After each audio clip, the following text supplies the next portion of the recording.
원자재 수입 가격과 국제유가가 고공행진하면서 우리 수출 기업들의 교역 조건이 반년째 나빠지고 있습니다. 기업들이 이익을 내기가 갈수록 어려워지면서 4분기 우리 경제 성장률도 예상에 못 미칠 수 있다는 분석입니다. 비대면 문화 확산으로 반도체 수요가 늘면서 SK하이닉스와 삼성전자가 잇따라 역대급 실적을 기록했습니다. 하지만 내년부터는 반도체 슈퍼 호황이 끝나 글로벌 시장이 기술력을 중심으로 재편될 가능성이 높다는 분석입니다. 공인중개사 수수료율이 절반으로 조정되면서 중개사들의 반발이 확산되고 있습니다.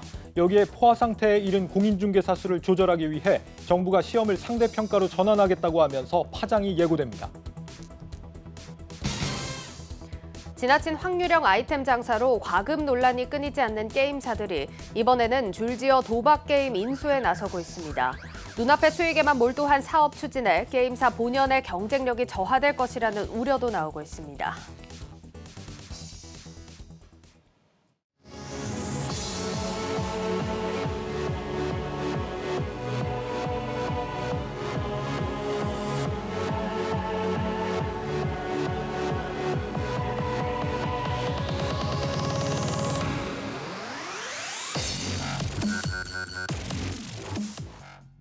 여러분 안녕하십니까? 대한민국 대표 경제 뉴스 뉴스플러스 시작합니다. 문재인 대통령이 오늘 G20 정상회의 참석과 헝가리 국빈 방문과 같은 유럽 순방 일정을 소화하기 위해 출국길에 올랐습니다. 이번 순방을 통해 백신 제조 허브 추진과 더불어 전기차, ICT 같은 글로벌 경제 협력 분야에서 의미 있는 성과가 기대되고 있습니다.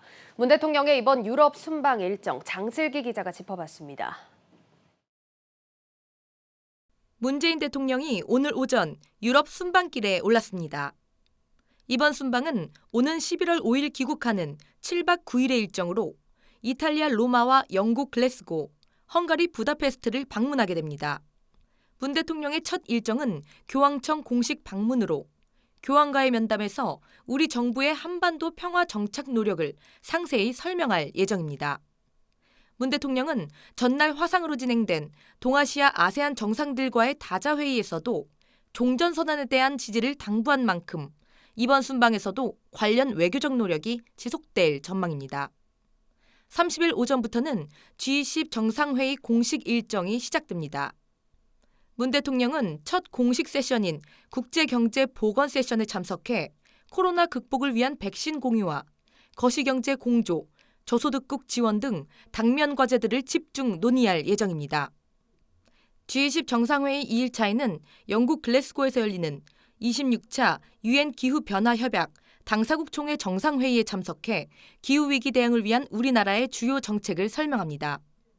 특히 이 자리에서 문 대통령은 2030년까지 온실가스 배출량을 2018년 대비 40% 감축하는 내용의 2030 국가 온실가스 감축 목표를 발표하고 글로벌 메탄 서약 가입을 선언할 예정입니다.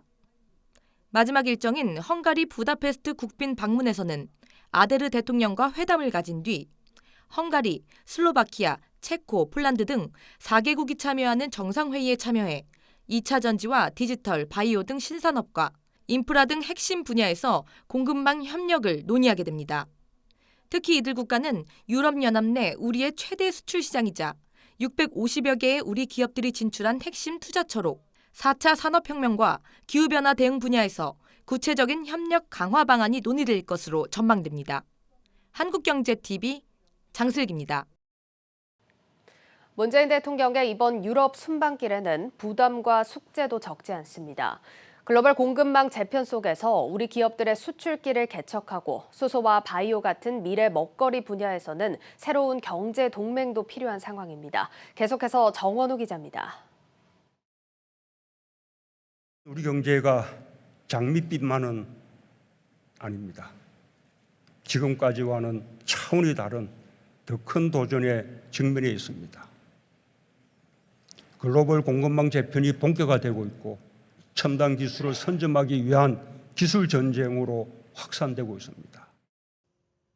치솟는 국제유가와 글로벌 공급망 패권 경쟁, 포스트 코로나 시대를 주도하겠다고 공언했지만 개방형 우리 경제 곳곳에는 암초가 있습니다. 지난 3분기 우리 경제 성장률은 예상보다 낮은 0.3%에 그쳤습니다. 차량용 반도체 등 공급망 불안이 실제 성장률을 끌어내리며 우려가 현실이 됐습니다. 또 불확실성은 설비 투자 부진으로 고스란히 모습을 드러냈습니다. 끝나지 않는 미중 무역 갈등과 미 EU 철강 관세 분쟁, EU의 탄소 국경세 도입 등 글로벌 경제는 불확실의 연속입니다. 이 때문에 이번 유럽 순방은 우리 기업들에게 더 뚜렷한 길을 제시해야 하는 문 대통령의 경제 외교 시험대입니다. G20과 COP26을 계기로 한미, 한일 정상 간 만남을 성사시켜야 하는 것도 같은 맥락입니다. 미국과는 지난 5월 한미 정상회담에서 구축한 반도체, 배터리, 백신 동맹을 업그레이드하고 일본과는 수출 규제의 갈등을 풀어낼 단초를 마련하는 것이 과제입니다. 한편으로는 미국 이외의 국가들로 반도체, 배터리 공급망을 다변화하고 수소와 바이오 등 미래 먹거리를 위한 새로운 경제 동맹을 구축하는 것도 절실합니다. 청와대는 비세그라드 그룹에는 구체적인 양자회담 일정을 현재까지도 밝히지 않고 있습니다. 정상들이 마주하게 되는 마지막 순간까지도 물밑 조율이 계속될 것으로 보입니다. 한국경제TV 정원우입니다. 우리 국민의 72%가 코로나 백신 접종을 모두 마친 것으로 조사됐습니다. 코로나19 예방접종 대응 추진단에 따르면 28일 새벽 기준 누적 접종 완료자는 3,697만 850명으로 전체 인구의 72%, 성인 인구의 83.7%를 각각 기록했습니다. 특히 1차 접종률은 전체 인구의 79.8%로 접종 완료율이 1차 접종률 수준에 거의 다가섰다는 분석입니다. 삼성바이오로직스가 위탁 생산한 모더나 백신이 국내에 처음 공급됐습니다. 삼성바이오로직스는 인천 송도 3공장에서 모더나 백신 출하식을 열고 백신의 국내 공급을 시작했다고 밝혔습니다. 이번에 생산된 백신은 국내 공급분인 243만 5천 회분 가운데 일부로 4분기 신규 접종과 2차 접종 그리고 고위험군 대상 추가 접종에 폭넓게 활용됩니다. 삼성바이오로직스 존림 대표는 5개월이라는 유례없는 짧은 기간에 백신을 국내에 공급하기까지 정부 지원이 없었으면 불가능했다며 코로나19 팬데믹을 조기에 극복할 수 있도록 백신 생산에 최선을 다하겠다고 말했습니다.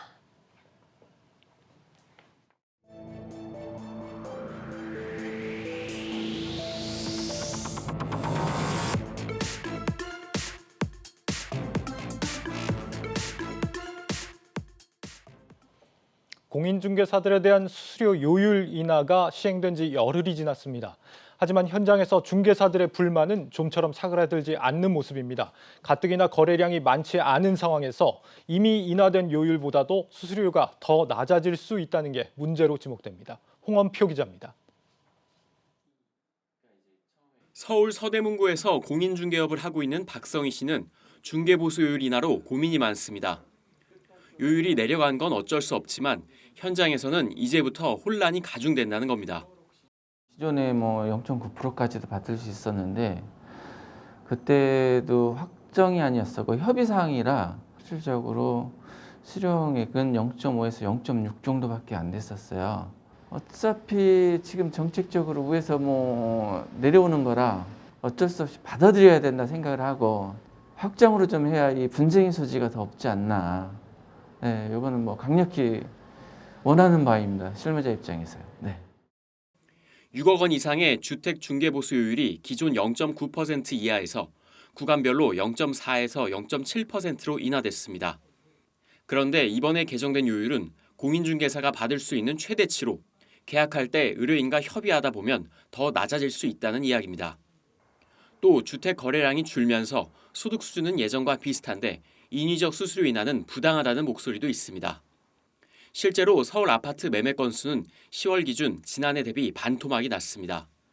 공인중개사협회는 이번 요율 인하에 반발해 헌법소원에 나서겠다는 방침입니다. 한편 그동안 중개 서비스가 단순히 매물을 보여주는 시기였기 때문에 중개 서비스를 고도화해야 한다는 지적도 있습니다. 중개보수 개편으로 인해서 소비자의 수수료 불만은 다소 완화될 것으로 예상됩니다. 다만 단순히 중개보수를 낮추는 것으로는 서비스의 질 개선을 담보하지 못합니다. 이번 기회에 보험계약처럼 소비자에게 선택권을 부여해서 중개 서비스를 고도화하는 방법을 추가로 논의할 필요도 있습니다. 최근에는 자체적으로 반값 수수료를 받으려는 중개법인도 생겨났고 플랫폼 기업들의 간접 중개 서비스도 시작되면서 기존 공인중개사들과 갈등이 격화되고 있습니다. 전문가들은 중개업계의 변화 속에서 개업 공인중개사들이 수요자 눈높이에 맞는 고품질의 서비스를 제공하는 것이 선행돼야 한다고 조언했습니다. 한국경제TV 홍원표입니다. 수익성이 크게 악화된 공인중개업계. 여기에 중개사 수마저 이미 포화 상태라는 지적이 일고 있습니다. 정부는 앞으로 자격시험을 상대평가로 전환해서 중개사 수를 조절하겠다는 입장인데 당장 이번 주말 열리는 중개사 시험에는 시험 방식이 변경되기 전에 도전을 하려는 응시자들이 대거 몰릴 것으로 보입니다. 전효성 기자입니다. 정부는 지난 8월 부동산 중개수수료율 개편안을 발표하며 향후 공인중개사 시험을 상대평가로 전환하겠다고 밝혔습니다. 신규 공인중개사의 수급 조절을 예고한 셈입니다. 실제 최근 수년간 중개사 시험 응시자 수는 매년 최고치를 기록했고 올해는 사상 첫 40만 명 이상의 지원자가 몰렸습니다. 전통적으로 중장년층이 다수 응시해온 시험인데다 최근에는 취업이 어려워진 청년층도 다수 유입된 탓입니다. 개업을 하지 않더라도요. 대기업 자산관리 파트부터 개발이나 임대관리 기업 또 프롭테크 기업 이런 부동산 관련 기업들로 취업하는 분야로 굉장히 넓어지고 있습니다. 또한 부동산 컨설팅이나 투자 등 여러 분야로 폭넓게 진출할 수 있어서요. 취업을 준비하시는 분들에게 매우 전망이 좋은 그런 자격증입니다. 오랜 기간 절대평가로 치러진 자격시험 방식이 전환될 거란 소식에 학원가도 들썩이고 있습니다. 우선 전문가들은 남아있는 절대평가 기간 동안 중개사 시험에 도전하는 인원이 크게 몰릴 것이라는 관측을 내놓습니다. 합격자 수가 줄어들 것으로 예상되는 만큼 상대평가 전환 이전에 시험을 보려는 이들이 단기적으로 늘어날 거란 분석입니다.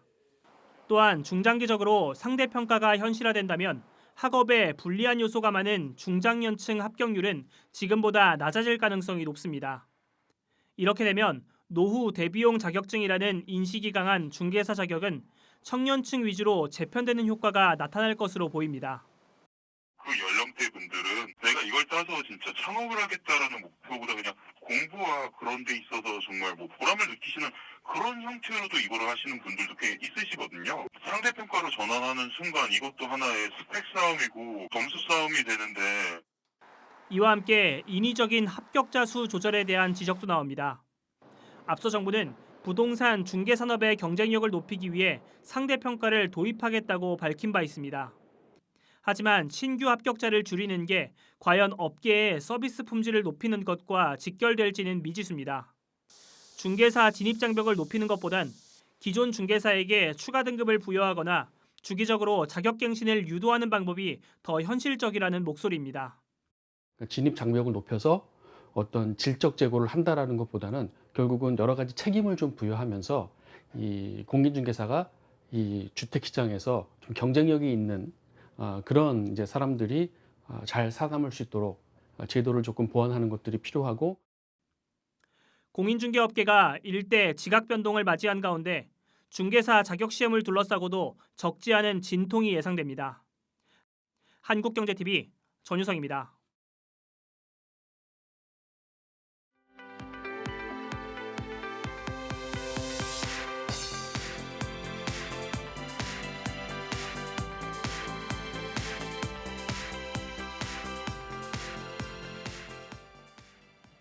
삼성전자가 3분기 사상 최대 실적을 기록했습니다. 내년 반도체 시장 상황이 불확실하긴 하지만 초미세 공정으로 돌파하겠다는 계획입니다. 고영국 기자입니다. 삼성전자는 지난 3분기 반도체 부문에서만 10조 600억 원을 벌어들였습니다. 3분기 전체 영업이익의 3분의 2에 해당하는 수준입니다. 주력인 메모리 반도체 가격이 오른 데다 초미세 공정 제품 판매 확대로 수익성이 개선된 덕분입니다. 삼성전자는 9조 1천억 원을 다시 반도체 시설 투자에 썼습니다. DDR5 등 차세대 제품 준비를 위해 평택과 중국 시안에 첨단 공정을 증설한 겁니다. 이렇게 적극적인 투자를 한 건 내년 글로벌 IT 수요가 회복될 것으로 내다봤기 때문입니다. 앞서 SK하이닉스 역시 사상 최대 실적 발표와 함께 내년 메모리 반도체 업황이 제품군에 따라 40%는 더 좋을 것으로 전망했습니다. 변수는 부품 공급 차질 가능성과 위드 코로나 관련 불확실성입니다. 상반기까지만 해도 많은 기업들이 코로나19로 인한 공급망 훼손을 우려하면서 재고 메모리 반도체 구매를 확대했으나 비메모리 반도체 공급이라든지 좀 부품 공급 부족이 발생하고 또 동남아에서 코로나19가 재확산하면서 스마트폰 등의 생산 차질이 발생하면서 지금 메모리 반도체 재고가 높은 상황입니다. 시장에서는 메모리 반도체 가격이 지난 3분기 정점을 찍고 하락 추세에 접어들었다는 분석이 나옵니다. 이를 극복하기 위해 삼성전자와 SK하이닉스는 초미세 공정 제품 개발과 판매 확대에 주력한다는 계획입니다. 먼저 삼성전자는 14나노 D램과 7세대 V낸드 양산을 통해 원가 경쟁력을 강화하고 극자외선 기술 기반 제품으로 시장 주도권을 강화한다는 방침입니다. SK하이닉스는 차세대 메모리 기술 선점을 위해 연구 개발에 집중하고 연내 인텔 낸드 사업부 인수도 마무리 짓겠다는 계획입니다. 한국경제TV 고용욱입니다. 삼성전자가 주당 361억 원의 분기 배당을 결정했습니다. 삼성전자는 오늘 이사회를 열어 보통주와 우선주 각각 한 주당 361억 원의 현금 분기 배당을 결정했다고 28일 공시했습니다. 시가 배당률은 0.5%, 배당금 총액은 2조 4,521억여 원으로 배당금은 오는 11월 17일에 지급됩니다. 인텔이 슈퍼 무어의 법칙을 통해 반도체 초미세 공정 경쟁에 나서겠다고 포부를 밝혔습니다. 인텔 최고 경영자는 앞으로 10년간 극자외선 노광 기술과 리본펫 트랜지스터, 파워비아 이외에 여러 반도체 조각을 한데 모아 쌓는 패키징 기술이 합쳐지면 슈퍼 무어의 법칙도 가능하다며 이같이 강조했습니다. 무어의 법칙은 반도체 칩의 성능과 데이터의 양, 부품의 개수 같은 성능이 24개월마다 2배 이상 증가한다는 법칙입니다. 인텔은 오는 2024년 2나노격인 20A 공정을 도입하고 2025년에는 1.8나노격인 18A 공정으로 트랜지스터를 생산해 기존과 다른 차원의 공정을 선도하겠다고 전했습니다. 현재 인텔의 반도체 공정은 14나노 수준에 불과한 반면 경쟁사인 삼성전자나 TSMC는 내년 3나노 양산을 앞두고 있습니다. 오늘 밤 발표되는 미국의 3분기 경제 성장률이 전년비 2.8%로 급락할 것이라고 다우존스가 추정했습니다. 이는 전년비 6.7% 성장한 2분기 기록에 비하면 크게 낮아진 수준으로 코로나 위기가 시작된 지난해 4월 이후 가장 느린 성장 속도입니다. 이 같은 성장 둔화는 공급망 병목 현상과 얼어붙은 노동시장, 인플레이션 압박이 복합적으로 나타난 데 따른 결과입니다. 다만 이런 현상의 대부분이 공급망 병목에서 비롯되는 것으로 앞으로 몇 달 안에 회복이 계속될 것이라고 경제 전문가들은 진단했습니다. 나틱시스의 조셉 라보냐 미주 지역 수석 이코노미스트는 경기 둔화는 무엇보다 공급 왜복이 심한 이유 때문이라며 경제는 여전히 기초가 튼튼해 한 분기의 실적에 연연할 필요는 없다고 말했습니다. 또 시티그룹의 경제학가 베로니카 클라크도 느려진 성장 속도는 수요 감소를 반영하는 것이 아니라 공급 측면 제약의 결과로 요약될 수 있다고 평가했습니다. 이 같은 학자들의 평가에도 외신들은 앞으로 공급 병목 현상이 해결되는데 상당한 시간이 소요될 것이라고 전망했습니다. 골드만삭스 추산에 따르면 캘리포니아 해안 항구에 240억 달러 규모의 물자를 실은 선박들이 하역을 하지 못해 대기 중입니다. 또 최근 댈러스 여는 설문조사에서는 응답자의 41.3%가 정상으로 돌아오기까지 최소 10개월이 걸릴 것으로 예상했고 텍사스 기업 가운데 공급 차질을 빚고 있다고 답한 응답자의 비율 역시 지난 2월 35.5%에서 64.5%로 크게 늘었습니다. 이렇게 성장률 악화가 우려되는 것은 우리나라도 마찬가지입니다. 특히 우리 경제의 버팀목인 수출 기업들은 이 수출 물량이 줄고 원자재값마저 오르면서 수지가 맞지 않는 상황이 나타나고 있습니다. 남은 4분기 우리 경제의 성장 속도가 둔화될 것이라는 우려가 높은 상황입니다. 강미성 기자입니다. 수출 물량이 13개월 만에 하락세로 돌아섰습니다. 지난해 효자 노릇을 했던 코로나 진단키트와 금속 제품 수출이 줄어든 탓입니다. 물량뿐 아니라 수입 가격이 수출 가격보다 더 크게 올라 교역 조건은 반년째 악화되고 있습니다. 치솟는 원자재 가격 상승으로 우리나라 수입 금액은 1년 전보다 30% 넘게 뛴 상황. 한마디로 상품을 비싸게 사서 싸게 파는 악순환으로 이어지고 있다는 뜻입니다.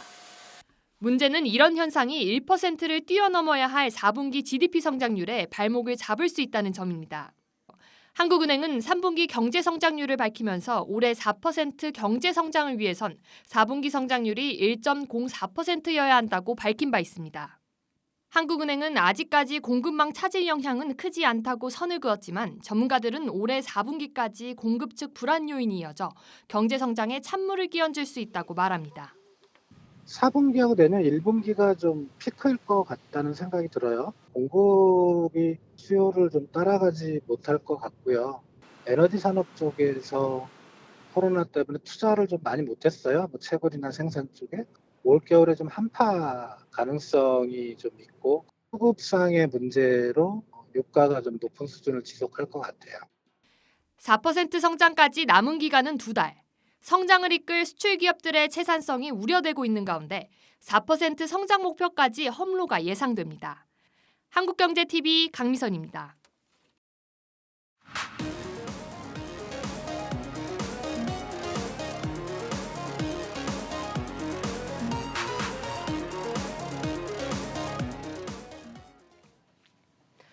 네, 앞서 내용 중에 살짝 오류가 있어서 정정해 드리도록 하겠습니다. 삼성전자 배당금 주당 361원이라는 점 정정하겠습니다.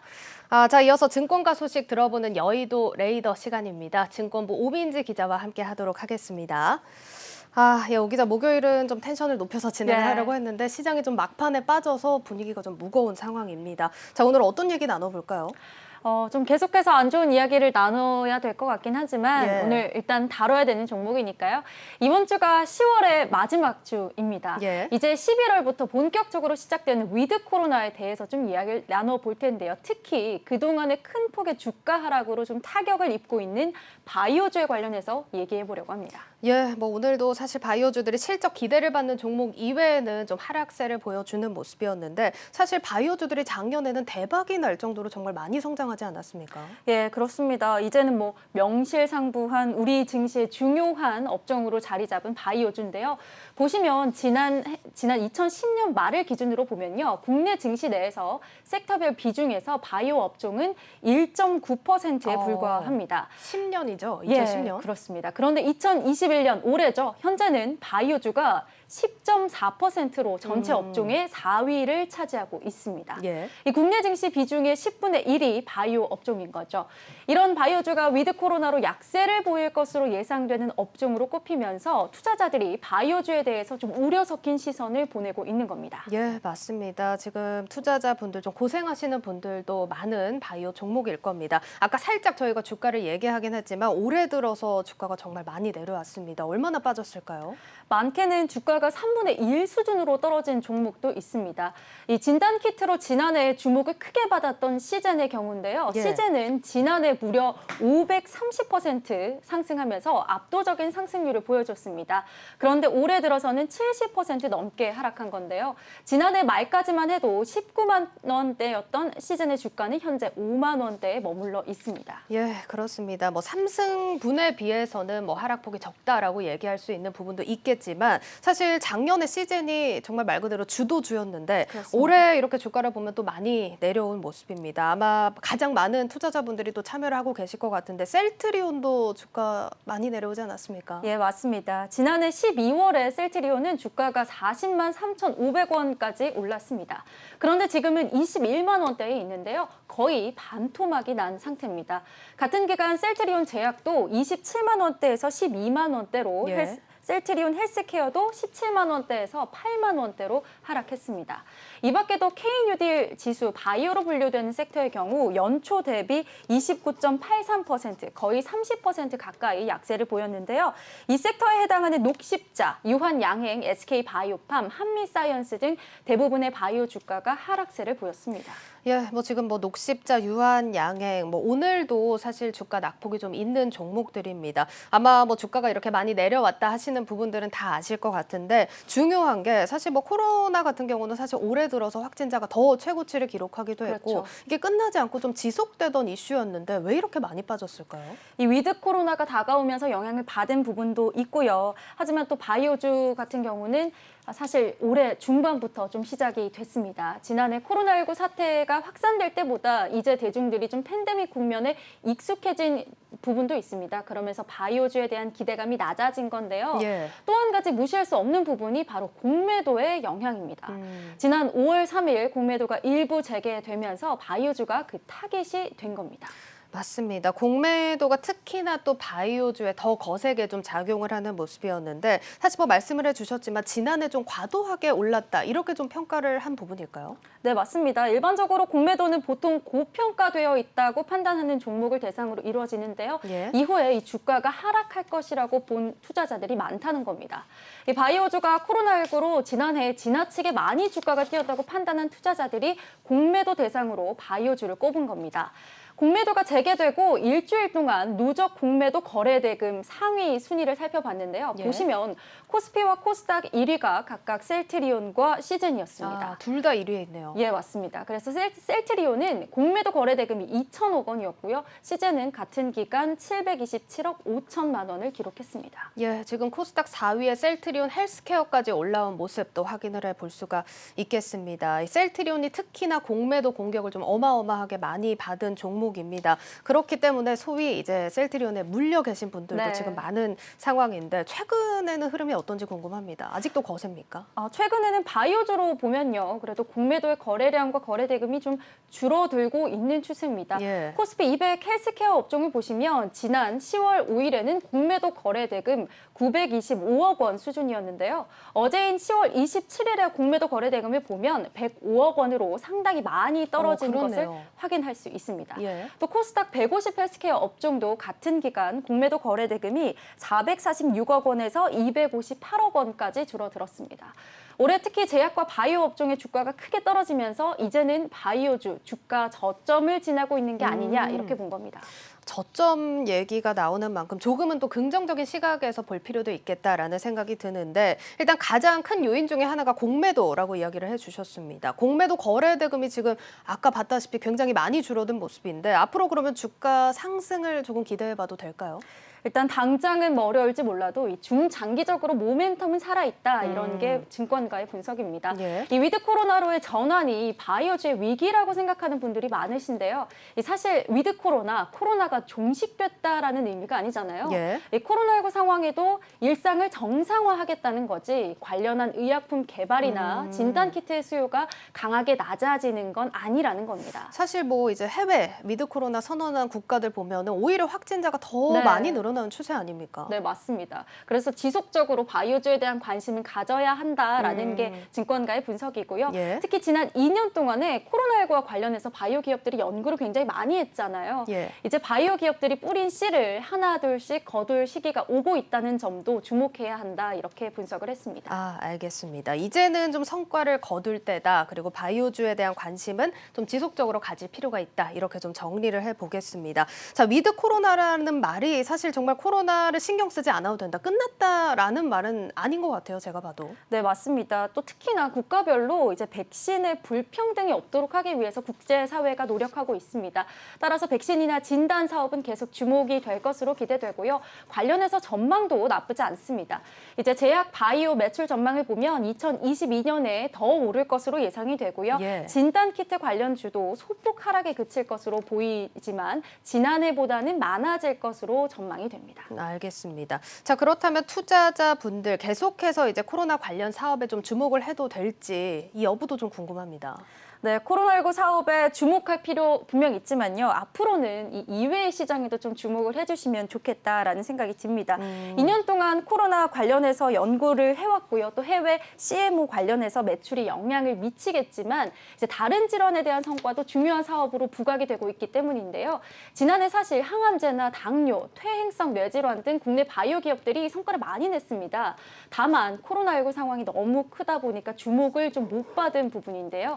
이제는 위드 코로나로 전환되면서 코로나 이외의 분야도 좀 부각이 될 것이다 이렇게 보고 있습니다. 알겠습니다. 자, 그렇다면 이제 주식시장에서 좀 주목해볼 만한 기업들도 한번 짚어보도록 할 텐데 지금 오늘장에서 좀 눈에 띄었던 게 SK 바이오사이언스입니다. 이제 내일 실적 발표를 앞두고 있는데 오늘 주가가 좀 기대감을 반영을 하는 모습이었어요. 네, 맞습니다. SK바이오사이언스는 생산을 맡고 있는 노바백스 백신과 관련해서 오늘 좀 강세를 보였는데요. 예. 이 백신과 관련해서 2022년에 긍정적인 실적을 보일 것으로 기대되는 상황입니다. 바로 어제 노바백스는 영국 의약품 규제 기관인 MHRA에 가속 심사 절차를 제출했는데요. 이후 앞으로도 유럽과 캐나다, 호주 등 다수 국가에 허가 제출을 할 예정으로 알려져 있습니다. 이 노바백스 인도, 일본, 체코, 한국 등 주요 생산 시설 중 하나로 SK바이오사이언스를 언급했습니다. 노바백스 위탁 생산과 더불어서 SK바이오사이언스의 자체 개발 코로나19 백신인 GBP510도 글로벌 임상 3상 중에 있어서요. 기대를 많이 받고 있습니다. 이름이 어렵네요. 네, 어렵네요. 알겠습니다. 자, SK바이오사이언스가 사실 노바백스 좀 지연된 물량이 있었기 때문에 이제 4분기에 이 물량이 좀 이연되면서 4분기랑 이제 내년까지 좀 실적 전망이 긍정적이라는 점 추가로 또 전해드리겠고요. 앞서서 이제 언급을 해주셨던 셀트리온과 시젠 이 부분도 궁금해하시는 분들 많을 거예요. 네, 많은 분들의 아픈 손가락이 되지 않을까라는 생각이 드는데요. 일단 셀트리온은 미국 머크사의 경고용 코로나19 치료제 출시 때문에 이 셀트리온의 레키로나가 좀 뒷전으로 밀리면서 주가가 타격을 입었습니다. 하지만 최근에는 머크사의 치료제가 기형아 출산 가능성이 있다 이런 연구 결과도 있어서요. 예. 앞으로의 흐름 일단 좀 지켜봐야겠다라는 입장이 증권가에서 나오고 있습니다. 또 시제는 아직 신흥국인 코로나19 진정세가 좀 약화되고 있어서 방역 인프라가 미흡하다는 점 또 주목해야겠고요. 그래서 매출이 한동안 이어질 것이다라는 분석이 주요한 상황입니다. 실제로 시젠의 상반기 누적 매출액 보시면 5,191억 원을 넘어서요. 전년 대비 87.1%나 증가했습니다. 예. 네, 정리하자면 바이오주가 2년간 투자했던 연구의 성과가 점차 두드러질 것으로 보입니다. 증권가는 바이오주 성장세 둔화될 수는 있어도 그 모멘텀은 유효하다는 분석인데요. 국내 증시 4위 업종인 바이오주의 전망에 대해서 계속해서 관심을 좀 가질 필요가 있을 것으로 보입니다. 예, 알겠습니다. 자, 그리고 오늘 목요일인데 오늘 오민지 기자 뉴스플러스 외전 진행하시죠? 네, 맞습니다. 오늘 증시는 조금 안타까운 상황이었지만 예. 오늘 텐션 요정으로 여러분께 또 즐거움을 드릴 수 있도록 뉴스 외전에서도 여러분과 함께하도록 하겠습니다. 예, 알겠습니다. 저희 한국경제TV 뉴스플러스 채널에서 들어오셔서 실시간 채팅도 같이 하면서 즐기실 수 있습니다. 자, 여기까지 듣도록 하겠습니다. 지금 증권부 오민지 기자와 자세한 내용 살펴봤습니다. 잘 들었습니다.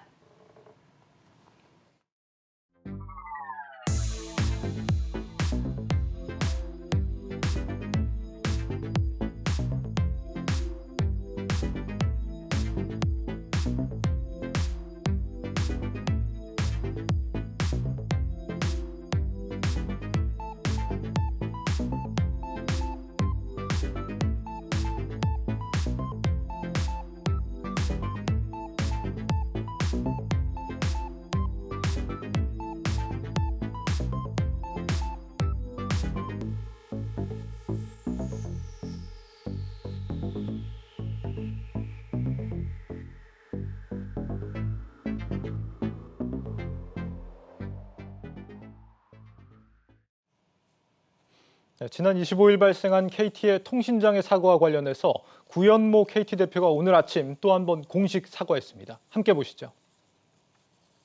우선 10월 25일 날 발생한 유무선 인터넷 단절 사고에 대해서 국민 여러분 그리고 저희 KT를 믿고 이용해 주신 고객 여러분께 죄송하다는 사과의 말씀을 드립니다. 네.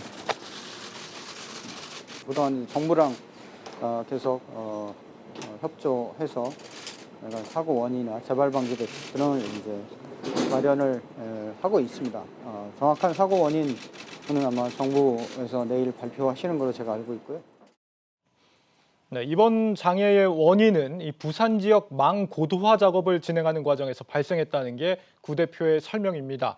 이 사고 원인과 관련해서는 내일 정부의 공식 발표가 있을 걸로 보이고 구 대표는 현재 이 재발 방지 대책 마련과 소비자 보상 이 두 가지 다 검토하고 있다 이렇게 밝혔습니다. 이어서 들어보시죠.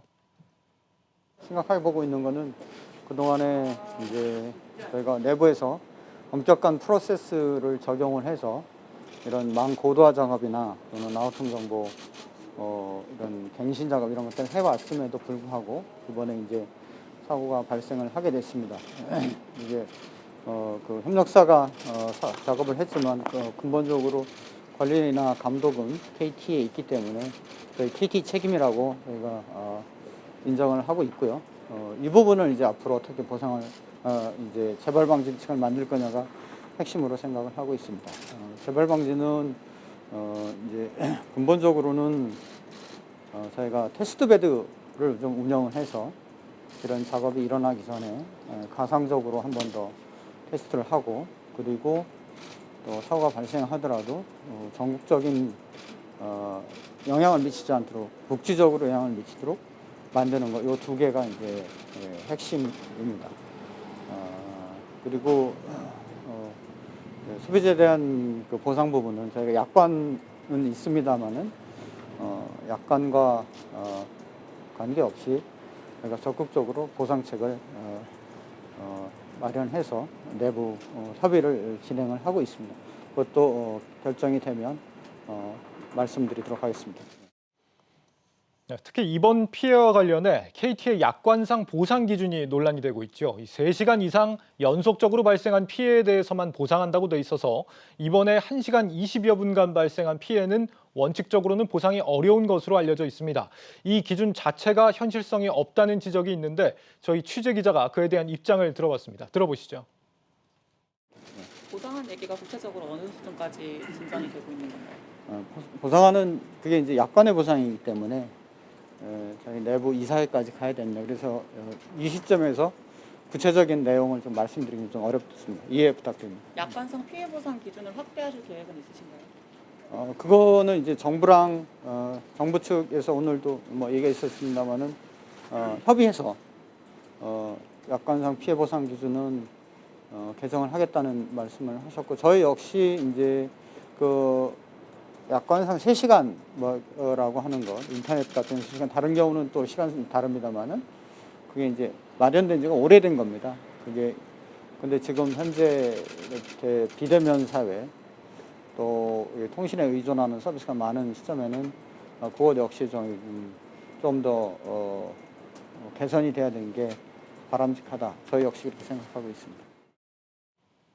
네, 오늘 국회 과방위와 정부가 피해 방지 대책을 어떻게 세울 것인지 논의를 했는데 이르면 내일 오후 구체적인 조사 결과를 발표한다는 계획입니다. 내일 추가적인 소식이 들려오는 대로 다시 전해드리도록 하겠습니다. 네, SK이노베이션이 전고체 배터리 기술 선도 기업인 미국 솔리드 파워와 배터리 공동 개발에 나섭니다. SK이노베이션은 솔리드 파워에 3천만 달러를 투자해 공동으로 차세대 전고체 배터리를 개발하겠다는 내용의 협약식을 맺었다고 밝혔습니다. 전고체 배터리는 배터리에 들어가는 액체 전해질을 고체로 대체한 것으로 화재 위험을 현저히 줄일 수 있습니다. 또 무게와 부피도 액체 전해질보다 줄어 기존 리튬 이온 배터리의 용량 한계를 개선할 수 있다는 점이 특징입니다. 특히 양사는 전고체 배터리를 개발하면서 기존의 제조 설비에서도 생산이 가능하도록 하겠다는 방침입니다. 이를 통해 추가적인 설비 투자 비용을 최소화하고 양산 시기를 앞당길 수 있다는 설명입니다. SK와 두산이 각자가 보유한 연료전지 사업 역량과 기술을 활용해 수소 연료전지 사업을 공동 추진합니다. SK이노베이션의 석유 사업자 회사 SK에너지와 두산그룹의 수소 연료전지 사업자 회사 두산퓨얼셀은 이 같은 내용의 협약을 맺고 오늘 전북 익산에서 첫 기술 교류회를 가졌다고 밝혔습니다. 이번 사업에서 두산퓨얼셀은 수소 충전형 연료전지인 트라이젠 성능 향상을 위한 기술 개발과 연료전지 생산을 담당하고 SK에너지는 트라이젠에서 발생한 수소를 수소 차량에 주입할 수 있도록 순도 99.97% 이상의 고순도 수소 정제 기술을 개발할 계획입니다. 양사는 또 한 장소에서 연료전지 분산 발전과 수소 전기 충전이 모두 가능한 친환경 복합 에너지 스테이션도 구축합니다. 첫 번째 친환경 복합 에너지 스테이션 착공은 이르면 내년 중 시작됩니다. 최근 확률형 아이템 장사로 비난 여론이 끊이질 않았던 국내 게임사들이 이번에는 도박 게임 인수에 줄지어 나서고 있습니다. 이 적은 개발 비용으로 높은 수익을 거둘 수 있고 해외 진출도 쉽다는 게 이유인데 게임사 본연의 경쟁력이 떨어지는 건 아닌지 우려하는 목소리가 높습니다. 이준호 기자입니다. 한 소셜 카지노 게임의 홍보 영상입니다. 슬롯머신과 룰렛 등 실제 카지노에서 이루어지는 도박 게임을 모바일로 제공합니다. 코로나19 여파로 오프라인 카지노 출입이 어려워지면서 온라인 카지노 시장이 반사이익을 얻고 있습니다. 실제로 지난해 8조 원 규모에 달했던 글로벌 소셜 카지노 시장은 5년 뒤에는 10조 원까지 불어날 것으로 전망됩니다. 상황이 이렇다 보니 국내 게임사들도 앞다퉈 소셜 카지노에 뛰어들고 있습니다. 최근 썬데이토즈는 소셜 카지노 게임사를 360억 원에 인수하면서 지난 2019년에 이어 두 번째로 카지노 게임사를 사들였습니다. W게임즈와 미투원 등은 아예 전문 소셜 카지노 게임사로 출범해 해외에서 운영을 하고 있습니다. 중소게임사에 이어 대형사인 넷마블도 2조 5천억 원을 투입해 세계 3위 소셜 카지노 업체를 인수한 바 있습니다. 게임사들이 소셜 카지노 시장에 잇따라 뛰어드는 것은 큰 자금을 투입하지 않고도 안정적인 수익을 얻을 수 있기 때문입니다. 소셜 카지노 게임은 IP, 즉 지식재산권 개념이 필요 없는 데다 개발 비용도 적게 들어가 이른바 캐시카우로 꼽힙니다. 특히 국내에서는 유료화 서비스를 할 수 없지만 북미 등에서는 규제 없이 일반 게임으로 분류되는 만큼 해외 진출도 쉽게 할 수 있습니다. 소셜 카지노를 하시는 유저분들의 데이터 이런 것들을 이제 확보를 하는 개념으로 보시면 되는데 이제 나온 데이터를 기반으로 해서 신규 게임 출시하거나 이럴 때 마케팅할 때 좀 크게 좀 도움이 될 수 있는.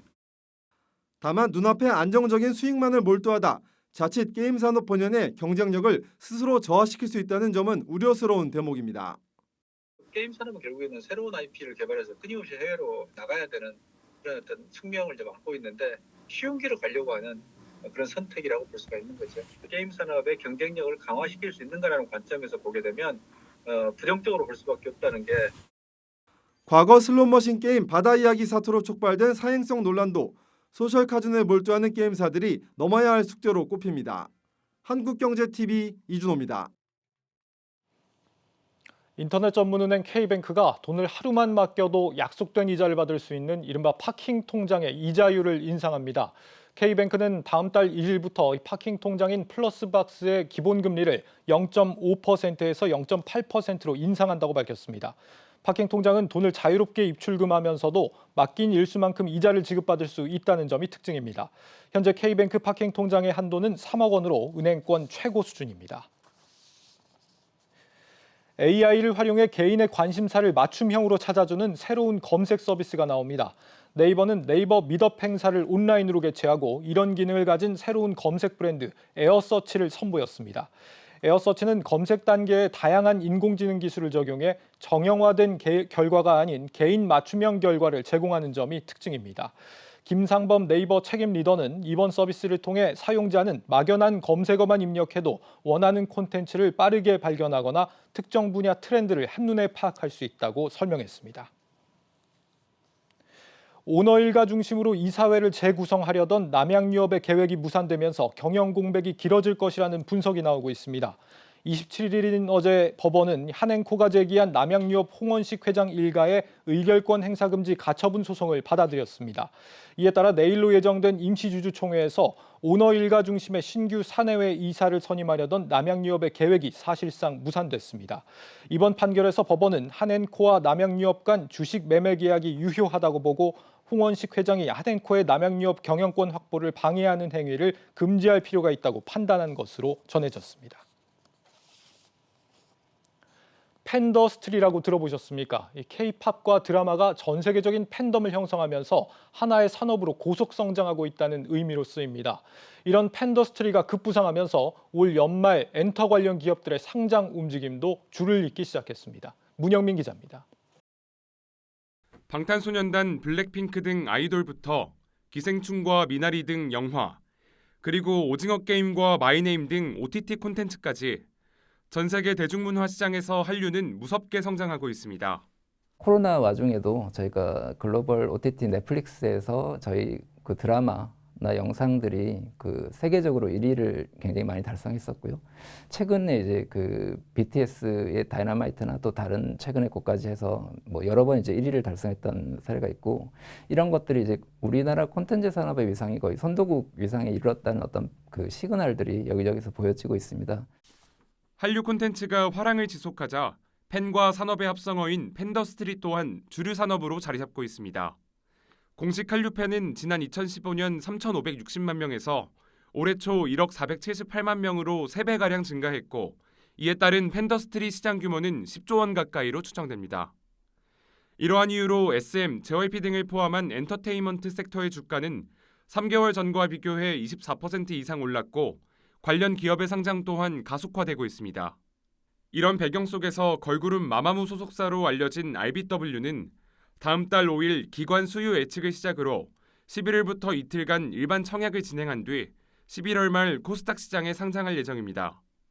최근 팬더스트리 업계에서 가장 주목을 받고 있는 건 온라인 플랫폼. 콘텐츠 소비라는 측면으로 좀 한번 넘어가 보면 그 오프라인으로 소비하는 비율과 온라인으로 소비하는 비율이 최근 그 조사에 의하면은 3대 7로 콘텐츠를 이제 생산하고 유통하고 서로 비즈니스를 한다라는 측면에 있어서도 그 온라인을 이용한 플랫폼 그 부분이 굉장히 이제 중요해지리라고 생각이 됩니다.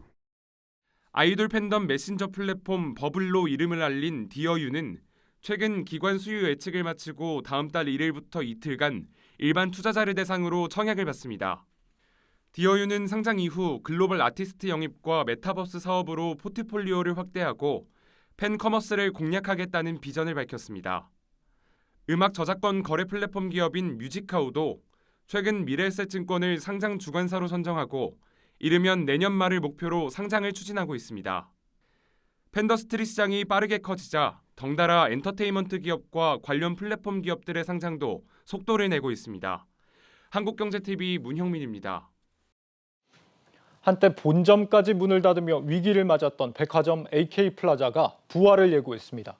전체 70%를 체험형 매장으로 채웠는데 상대적으로 명품 분야가 취약하다는 본연의 약점을 콘텐츠와 감성으로 극복하겠다는 강한 포부를 내세웠습니다. 방서우 기자가 현장을 다녀왔습니다. 경기도 광명시 일직동에 문을 연 AK플라자 광명점. 홍대점, 기흥점, 세종점에 이어 네 번째로 문을 연 광명점은 일상의 특별함을 선사하는 데일리 프리미엄의 가치를 감각적으로 재해석해 매장을 구성했다는 점이 특징입니다. 명품보다는 가족 전체가 편하게 즐길 수 있는 라이프스타일 브랜드로 각 층을 채웠습니다. 특히 목공소, 드로잉 카페, 식물 편집숍, 필라테스 공간 등 이전까지 유통업계에서 쉽게 볼 수 없었던 콘텐츠를 채택했습니다. 여기 복합 쇼핑몰이 오픈을 한다고 해서 많은 기대감이 있어서 좀 찾아와 봤습니다. 쇼핑뿐만 아니라 조금 체험할 거리들이 많아서 나중에 이제 아이들까지 데리고 와볼 생각입니다. AK플라자 최초로 반려동물과 함께 이용할 수 있도록 해 펫팸족의 니즈까지 잡았고 국내 최대 규모의 키네틱 아트와 도심 속 작은 숲을 표방한 인테리어는 물건만 사고 나가려던 고객의 발길을 붙듭니다. 키네틱 아트가 아무래도 유명하다고 해서 그거를 구경하러 왔습니다. 곳곳에 식재된 식물들이 조금 초록초록하게 싱그러운 느낌을 줘서 가을인데도 좀 식물원에 온 듯한 그런 느낌을 받았습니다. 광명역 인근에 위치해 접근성이 좋고 유동인구가 풍부하다는 점도 강점으로 꼽힙니다. 광명 상권은 이제 인구가 30만 정도 되고 광명역 같은 경우는 서해안고속도로나 외곽순환도로, 그다음에 서부간선도로, 광명 강남간 순환도로 이런 교통의 요지를 볼 수 있고 이 두 가지가 AK플라자가 광명에 출점을 하게 된 계기입니다. 업계에서는 애경그룹이 2년 만에 선보인 광명점 흥행 여부가 애경 유통 부문의 반등 모멘텀이 될 것으로 내다봤습니다. 광명점에 이어 내년 5월 경기 군포시 금정동에 개점 예정인 새 쇼핑몰도 AK플라자 간판을 다는 것은 물론 현재 AK엔드로 운영 중인 쇼핑몰도 모두 AK플라자로 이름을 바꾸기 때문입니다. 명품 매장 없이도 손님을 끌겠다는 유통 막내의 승부수가 통할지 귀추가 주목되고 있습니다. 한국경제TV 방서우입니다.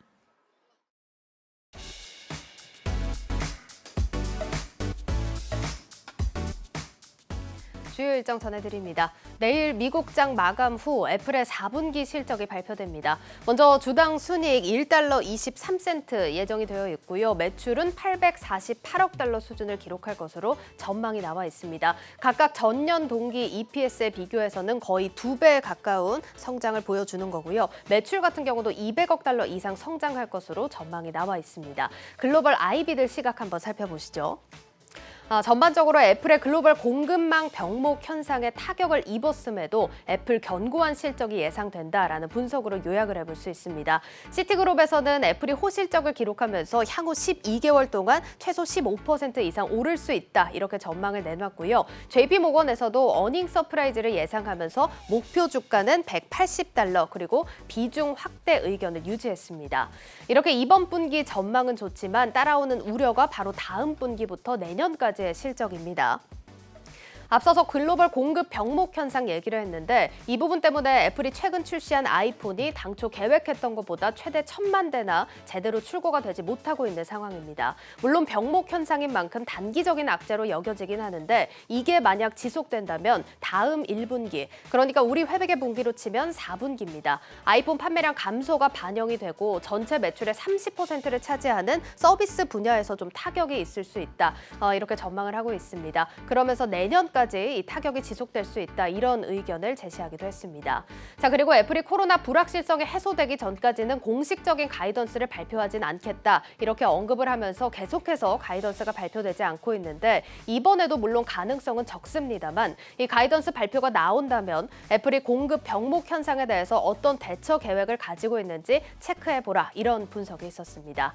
자, 그럼 마지막으로 국내 기업도 한번 살펴보도록 하겠습니다. SK 바이오사이언스도 내일 실적을 발표하는데요. 특히 영업이익이 182% 성장할 것으로 전망이 되고 있습니다. 중요한 건 이 예상치를 상회하냐 여부일 텐데 사실 노바백스 승인이 지연되면서 위탁 생산 매출도 같이 지연이 됐습니다. 이 부분 때문에 이 시장 예상치보다는 조금은 하회하는 성적이 나올 수 있다. 이런 시각도 나오고 있습니다.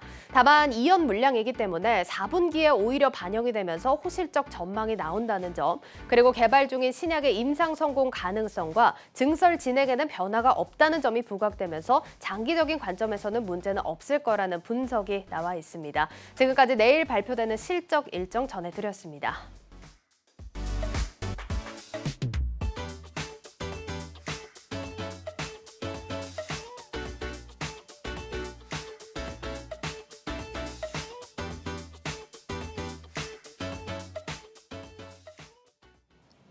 뉴스 플러스를 마치겠습니다. 여러분 고맙습니다.